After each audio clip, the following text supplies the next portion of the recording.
20,000 रुपए के अंदर क्या आपको Moto G86 पावर लेना चाहिए या फिर अभी भी Realme P3 बेस्ट स्मार्टफोन है अंडर 20,000 रुपीज। इस वाले स्मार्टफोन को बहुत इजी रिकमेंडेशन कहा गया है, लेकिन मोटो ने रिसेंटली ये वाला फोन लॉन्च किया जिसको हम आज भिड़ाने वाले हैं Realme P3 से। दोनों ही फोन 20,000 रुपए के अंदर आते हैं और पैसा वसूल स्पेक्स है, जैसे काफी अच्छी क्वालिटी के डिस्प्ले, IP68 एंड 69 की रेटिंग्स, कैमरा भी सॉलिड है और परफॉर्मेंस भी तगड़ा मिल रहा है, साथ में लंबी बैटरी भी मिल रही है। तो आपका कंफ्यूजन तो बनता है, जिसका सॉल्यूशन आपका भाई देने वाला है आज, क्योंकि बहुत सारी छोटी चीजें होती है जो आपको ऐसे दिखेगा नहीं जब तक फोन आपके हाथ में नहीं होता है, और वही एक बड़ा डिफरेंस क्रिएट भी कर देती है। और इन दोनों स्मार्टफोन की जब हमने टेस्टिंग की तो हमको वही वाला डिफरेंस भी फील हुआ है। अब डायरेक्टली स्टार्ट करते हैं और बात करते हैं अनबॉक्सिंग की। डिब्बा खोलेंगे, टाइम लेंगे आप लोग का। दोनों फोन के डिब्बे मोटे हैं, मतलब माल मसाला टाइट है। मोटो के अंदर आपको मिलेगा स्मार्टफोन, 33 वॉट का turbo power charger, type A to type C cable, but case missing है इसके अंदर से। रियलमी के अंदर है स्मार्टफोन, 45 वॉट का fast charger, type A to type C cable और बॉक्स में सिलिकॉन केस भी है। अब बात करते हैं डिजाइन के बारे में। देखो रियलमी का लुक काफी ज्यादा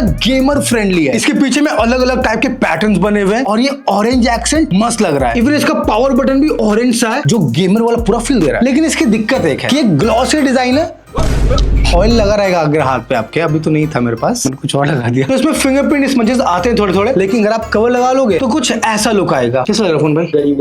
नहीं यार। और मोटोरोला के बारे में बात करते हैं, ये वाले फोन का एक्सपीरियंस थोड़ा कंफर्टेबल ज्यादा है। सबसे पहले ये जो वीगन लेदर है ना, इस बार इसके अंदर एक अलग सा टेक्सचर है, म्यूजिक तो आ ही रहा होगा, और ये हाथ में मस्त ग्रिप दे रहा है। और फोन का लुक टिपिकल मोटोरोला स्मार्टफोन वाला है, मतलब कोई दूर से देखेगा बोलेगा हाँ ये मोटोरोला का फोन है। अब यहाँ पे टोटली सब्जेक्टिव होने वाला है मामला, आपको कौन सा डिजाइन अच्छा लग रहा है, गेमर्स वाला या ये कंफर्टेबल कलरफुल डिजाइन। और दोनों फोन में मल्टीपल कलर ऑप्शन है। मोटोरोला मिलेगा गोल्डन साइप्रेस कलर, जो यही वाला, कॉस्मिक स्काई और स्पेल बाउंड कलर। थोड़ा नाम आसान रखो यार, जबान से टेढ़ी हो जा रही है मेरी।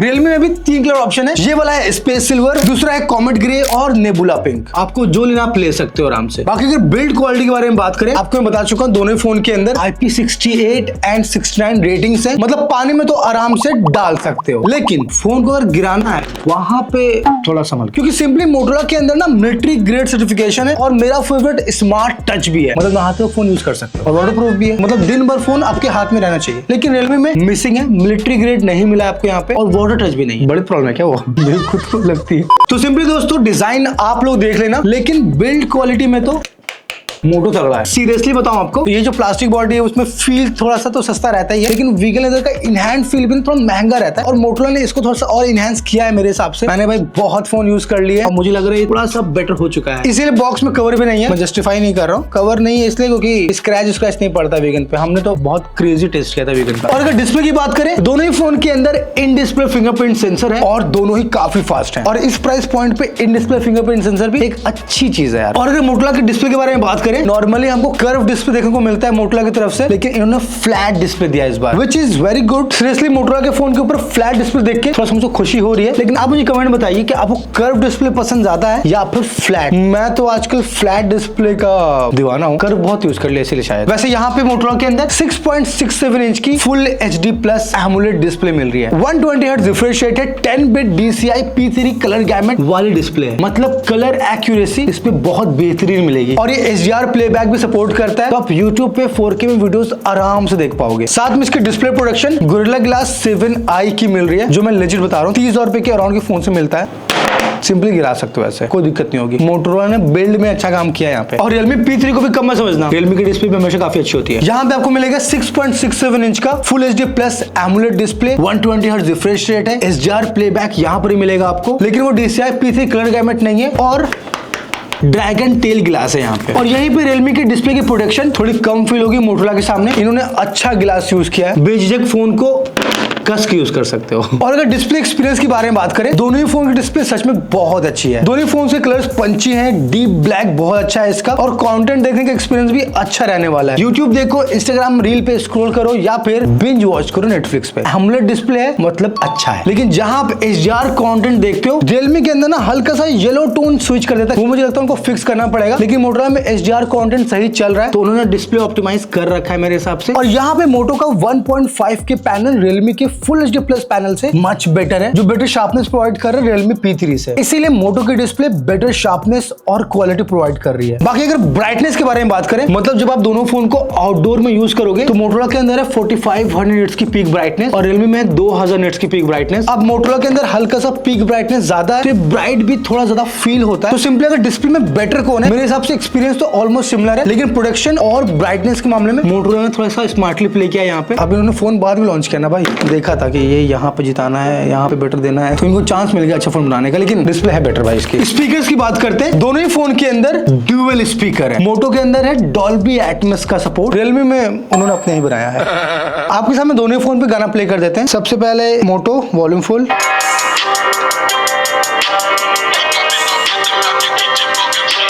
सराउंड साउंड तगड़ा आ रहा है Realme।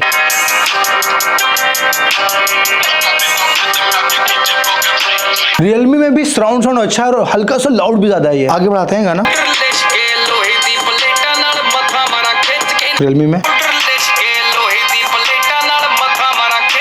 Realme के अंदर डिटेल्स थोड़ा मिसिंग है। मोटोरोला में बैलेंस साउंड बहुत अच्छा आ रहा है और बेस भी काफी सही मेंटेन हो रहा है। बाकी किसी फोन के अंदर भी 3.5 mm जैक नहीं है, तो स्पीकर में तो 19-20 का ही फर्क है। लाउडनेस चाहिए तो Realme ले लो, क्लियरिटी और अच्छा बेस चाहिए तो मोटो ले लो। अब बात करते हैं हम सभी के फेवरेट कैमरा की। अब दोनों फोन के कैमरा के अंदर काफी मेजर डिफरेंस है। मोटो के अंदर है triple rear camera. Main camera है इसका 50 मेगापिक्सल का with Sony Lytia 600 sensor, 8 megapixel का अल्ट्रा वाइड है और एक 3-in-1 लाइट सेंसर है। और Realme की बात करें तो इसके अंदर है 50 मेगापिक्सल का मेन कैमरा और 2 मेगापिक्सल का डेप्थ सेंसर है। अब ये डेप्थ सेंसर भी कुछ ज्यादा एड ऑन करता नहीं है, तो आप इसको सिंगल कैमरे वाला फोन भी कह सकते हो। और Realme के अंदर यहाँ पे अल्ट्रा वाइड लेंस नहीं है, जो एक प्रॉब्लम हो सकती है बहुत लोग के लिए। अब अगर फोटोज की बात करूं तो दोनों ही फोन से मैंने डिफरेंट सिनेरियोज में बहुत सारी फोटोज कैप्चर की। मोटो की बात करते हैं, यहाँ पे काफी हाई कॉन्ट्रास्ट वाली फोटोज कैप्चर हो रही है, जिसमें कलर्स काफी नेचुरल आ रहे हैं और डिटेल्स एंड शार्पनेस भी बहुत ज्यादा अच्छी है। और Realme P3 कैप्चर करता है बूस्टेड कलर्स वाली फोटोज। यहाँ पे जितनी भी आप फोटोज देख रहे हो सब में डिटेल्स और शार्पनेस काफी अच्छी है, लेकिन कलर्स नेचुरल नहीं है। अब दोनों ही फोन की फोटोज हम सिमिलर डिस्प्ले पे ओपन करेंगे, फिर एक्चुअल पता चलेगा कलर्स और क्वालिटी कौन अच्छा मैनेज कर रहा है। राइट में Realme, लेफ्ट में है मोटो। सबसे पहले अगर आप नॉर्मल कलर्स भी देखोगे ना दोनों ही फोन की, यहाँ पे Realme क्लियरली पूरा कलर बूस्ट करता है और मोटो पूरा कलर नेचुरल टोन पे रखता है। यहाँ पे भी डिटेल्स और शार्पनेस मोटो के अंदर अच्छी है और कलर्स पूरा नेचुरल है। यहाँ पे Realme ने थोड़ा क्यूट कर दिया है, मतलब हल को भी थोड़ा ऐसे पाउडर लगा दिया हो। इवन ये कार वाली फोटो देखो आप, ऐसा कलर है नहीं कार का, अजीब सा ब्लूइश कलर है, लेकिन ये कलर जो मोटो में दिखा रहा है ग्रे वाला, ये प्रॉपर परफेक्ट है। लेकिन कहीं कहीं पे Realme का डिटेल्स भी काफी ज्यादा अच्छा आ जाता है। और अगर अल्ट्रा वाइड की बात करते हैं, वो तो बस मोटो में है, तो आप ये सारे फोटोज देख सकते हो। और पोर्ट्रेट के मामले में दोनों ही फोन्स काफी अच्छे पोर्ट्रेट्स कैप्चर कर लेते हैं। पोर्ट्रेट के कलर्स एंड क्वालिटी भी वही सेम मिलेंगे आपको जो 1x के फोटोज में मिल रहे थे, क्योंकि दोनों ही फोन्स अपना मेन सेंसर यूज करते हैं। और अगर स्किन टोन की बात करते हैं ह्यूमन पोर्ट्रेट्स में, वहां पर भी दोनों फोन अच्छा परफॉर्म करते हैं, लेकिन मोटो क्योंकि नेचुरल है तो इसमें स्किन टोन थोड़ा सा बेटर आ रहा है। और अगर फ्रंट कैमरा की बात करते हैं, जिससे आप बहुत सारे सेल्फीज लोगे, तो Realme लेके आ रहा है 16 मेगापिक्सल का सेल्फी कैमरा और मोटोरोला के अंदर है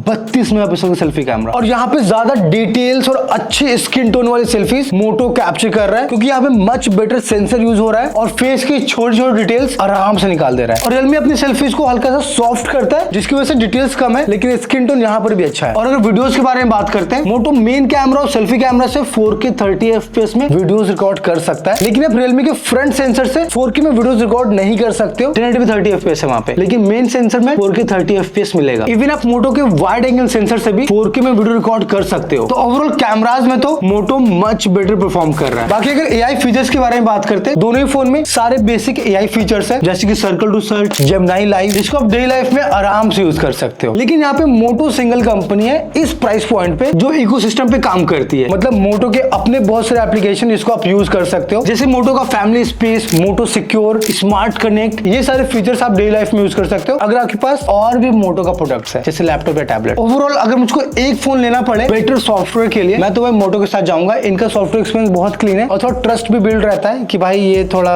डेटा वेटा सेफ रखेंगे आपका, क्योंकि एक्स्ट्रा एप्लीकेशन और ब्लॉटवेयर ऑलमोस्ट नहीं है इसमें। अब बात होगी परफॉर्मेंस की। दोनों फोन के अंदर डिफरेंट चिपसेट है। Realme के अंदर है स्नैपड्रैगन 6 Gen 4 LPDDR4X रैम है, UFS 2.2 स्टोरेज है, और मोटो के अंदर है MediaTek Dimensity 7400 chipset, same LPDDR4X RAM और UFS 2.2 का स्टोरेज। दोनों फोन के प्रोसेसर ऑलमोस्ट सिमिलर है अगर आप Geekbench और सारे बेंचमार्क्स के स्कोर देखोगे जिसको हमने अपने इसी डिवाइस से निकाला है। जैसे कि AnTuTu स्कोर के अंदर 40,000 का डिफरेंस आ रहा है, Geekbench का स्कोर ऑलमोस्ट सिमिलर है और CPU थ्रॉटलिंग में पूरा ग्रीन ग्राफ है। सिंपली अगर आपको मैं बताऊं 20,000 रुपए के अंदर जितना अच्छा परफॉर्मेंस मिलना चाहिए ये दोनों ही फोन डिलीवर करने वाले हैं। और अगर हम नंबर्स को एक तरफ कर दे तो रियल लाइफ परफॉर्मेंस में या फिर जो आप डेली एप्लीकेशन यूज करते हैं उन सभी चीज में बहुत स्मूथ परफॉर्मेंस आ रहा है, एनिमेशन भी अच्छा आ रहा है और जो मल्टीटास्किंग करते हैं हम लोग बहुत सारे एप्लीकेशन एक बार में यूज करना वो भी इजिली हो पाते हैं। लेकिन जब हमने BGMI टेस्ट किया तो Realme ने क्लियरली यहाँ पे एज लिया है क्योंकि अभी इसके अंदर BGMI 90 FPS तक सपोर्ट कर रहा है और हमने Moto के अंदर भी BGMI ट्राई किया 60 FPS पे ये भी स्टेबल तो चलता है। Moto के अंदर ये वाला फीचर फ्यूचर में आएगा। तो ओवरऑल बताया जाए तो दोनों ही फोन आपको डेली लाइफ में तो अच्छा स्टेबल परफॉर्मेंस देंगे लेकिन Realme स्लाइटली बेटर है गेमिंग के मामले में। दोस्तों अब बात होगी दोनों फोन के सॉफ्टवेयर के बारे में। पहले बात करते हैं अपडेट्स के बारे में। Moto के अंदर मिल रहा है 1+3 इयर्स का अपडेट और Realme में मिलेगा आपको 2+3 इयर्स का अपडेट और दोनों ही फोन के अंदर है Android 15 अपने अपने कस्टम UI के ऊपर। Moto के अंदर आपको मिलेगा Hello UI जो ऑलमोस्ट एक स्टॉक एंड्रॉइड वाला फील देता है और इसका एक्सपीरियंस भी बहुत क्लीन है। लेकिन अब इसके अंदर एक दो एक्स्ट्रा एप्लीकेशन आने लग चुके हैं जिसको आपको अनइंस्टॉल करना पड़ेगा। और Realme के अंदर मिलता है Realme UI और इसके अंदर बहुत सारे एक्स्ट्रा एप्लीकेशन है और यही रीजन है इसका सॉफ्टवेयर एक्सपीरियंस कुछ ज्यादा ही बेकार है। जैसे इसको लॉक स्क्रीन देखो, बार बार जब आप इसको ऑन करोगे कुछ ना कुछ नया दिखेगा। ये सब ऐड है दोस्तों जो बाय डिफॉल्ट ऑन रहता है। तो जब भी आप फोन को सेट करोगे आपको सारे एप्लीकेशन अनइंस्टॉल करना पड़ेगा और ये एड्स को जाके सेटिंग से ऑफ करना पड़ेगा। और अब बात करते हैं बैटरी के बारे में। Realme के अंदर है 6000 mAh की बैटरी और Moto के अंदर है 6720 mAh की बैटरी। और जहां बात आती है बैटरी बैकअप की, Moto का बैटरी बैकअप ना नेक्स्ट लेवल है। इसका नाम देख रहे हो आप, पावर, वही वाला पावर इसके बैटरी के साथ मिला है आपको। इस प्राइस पॉइंट पे इतनी बड़ी बैटरी कोई स्मार्टफोन के अंदर अभी नहीं है और लिटरली अगर आप बहुत हेवी यूजर हो तो आराम से आप इसको 1.5 दिन यूज कर सकते हो और आप नॉर्मल यूजर हो तो 2 दिन की बैटरी लाइफ खींच सकती है इसकी। और अगर Realme की बात करते हैं इसकी बैटरी भी थोड़ी सी कम है और इसकी जो ऑप्टिमाइजेशन है Realme UI के साथ वो भी काफी अच्छी है। तो आराम से आप इसको भी एक दिन तो पूरा यूज कर सकते हो अगर आप एक बहुत पावर यूजर हो। लेकिन जहां बात आती है चार्जिंग की, वहां पे Realme